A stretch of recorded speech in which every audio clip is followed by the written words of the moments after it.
ಸ್ನೇಹಿತರೆ, ಇದು 3.5 ಎಕರೆ ಜಾಗ ಊರ ಪಕ್ಕದ. ಇದಕ್ಕೆ ಎಂಟ್ರೆನ್ಸು ಇಲ್ಲೇ ಪಕ್ಕದಲ್ಲೇ ಊರ ಪಕ್ಕದಲ್ಲೇ ಮನೆ. ಇದು ಒಂದೇ ತಾರ್ ರೋಡ್. ಇದು ನೇರವಾಗಿ ಸ್ಟ್ರೈಟ್, ಇದು ಸೂರ್ಯ ಉದಯಿಸುವ ದಿಕ್ಕು. ನೇರವಾಗಿ ಲ್ಯಾಂಡಿಗೆ ಬರುತ್ತೆ. ಎಂಟ್ರೆನ್ಸಲ್ಲೇ ರೈಟ್ ಸೈಡ್ಗಿದ್ದು ಬಾರ್ಡ್ರು.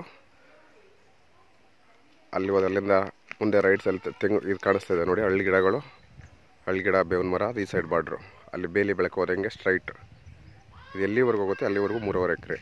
ಇದು ಎಂಟ್ರೆನ್ಸಲ್ಲಿ ರೈಟ್ ಸೈಡ್ ಆಯಿತು. ಲೆಫ್ಟ್ ಸೈಡು ಈ ಕಡೆ ಇಲ್ಲಿ ಒಂದು ಮರ ಕಾಣಿಸ್ತಿದೆ ನೋಡಿ, ಮರನೇ ಬಾರ್ಡ್ರು. ಇಲ್ಲಿ ಪಕ್ಕದಲ್ಲಿ ಕೂಡ ಎಲ್ಲ ಅದ್ಬಸ್ತಾಗಿದೆ, ಟೈಟಲ್ಸ್ ಎಲ್ಲ ಕ್ಲಿಯರ್ ಇದೆ ಆ ಬಾರ್ಡ್ರು. ಹಾಗೆ ಒಂದು ಗುಡಿಸ್ಲು ಹಾಕಿದೆ ನೋಡಿ, ಗುಡಿಸ್ಲಿಂದ ಈ ಕಡೆಗೆ ಆ ಮರ ಟೀಕಿಂದ ಒಳಗಡೆ ಆಗೋದಂಗೆ ಎಷ್ಟು ಬರುತ್ತೆ ಅಲ್ಲಿವರೆಗಿದು 3.5 ಎಕರೆ ಜಾಗ. ಸದ್ಯಕ್ಕೆ ಉಳಿ ಹಾಕಿದರೆ ಸಾಯಿಲ್ ಕಂಡೀಷನ್ ನಿಮ್ಗೆ ತೋರ್ಸೋಕೆ ಗೊತ್ತಾಗ್ತಿಲ್ಲ. ಸಾಯಿಲ್ ಕಂಡೀಷನ್ ಯಾವ ಥರ ಇದೆ ಅಂತಂದರೆ ಇಲ್ಲಿ ತೋರಿಸ್ತೀನಿ. ಇಲ್ಲಿ ಇದು ಕಟ್ಟಿದೆ ಗೆದ್ಲೂಳ. ಇಲ್ಲಿ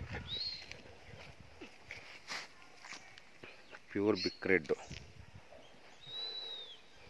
ಆಲ್ರೆಡಿ ಎಕ್ಸಿಸ್ಟಿಂಗ್ ಪವರ್ ಕನೆಕ್ಷನ್ ಇದೆ. ಇಲ್ಲಿ ಈ ಜಾಗದಿಂದ ಒಂದು 600-700 ಮೀಟ್ರ್ ಡಿಸ್ಟೆನ್ಸ್ ರೇಂಜಲ್ಲಿ 450 ಎಕರೆ ಕೆರೆ ಇದೆ. 10 ವರ್ಷದಲ್ಲಿ 9 ವರ್ಷ ಯಾವಾಗಲೂ ನೀರು ತುಂಬಿರುತ್ತೆ. ಜನರಲ್ ಪ್ರಾಪರ್ಟಿ, ಪಿತ್ರಾರ್ಜಿತವಾದ ಆಸ್ತಿ.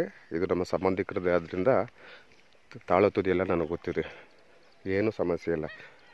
ಆ್ಯಕ್ಚುಲಿ ಇದು ಈ ಕಡೆಯಿಂದ ಇನ್ನೂ ಒಂದು ಎಂಟ್ರೆನ್ಸ್ ಇದೆ. ಇದು ಎಂಟ್ರೆನ್ಸ್ ಅಲ್ಲ, ಅದು ಪಕ್ಕದವ್ರ ಜಮೀನು, ಅದು ತಾರ್ ರೋಡು. ಅಲ್ಲಿ ಜಮೀನವರು ಏನು ಮಾಡದೇ ಇರೋದ್ರಿಂದ ಜನಗಳು ಇಲ್ಲಿ ಓಡಾಡಿ ದಾರಿಯಾಗಿದೆ. ಇಲ್ಲಿ ಸ್ಟ್ಯಾಂಡ್ ಆದರೆ ಇಲ್ಲಿ ಇನ್ನೂ ಒಂದು 15-20 ಎಕರೆ ಹಿಂದೆಗಡೆ ಕಮ್ಮಿ ರೇಟಲ್ಲಿ ಮಾಡ್ಬೋದು.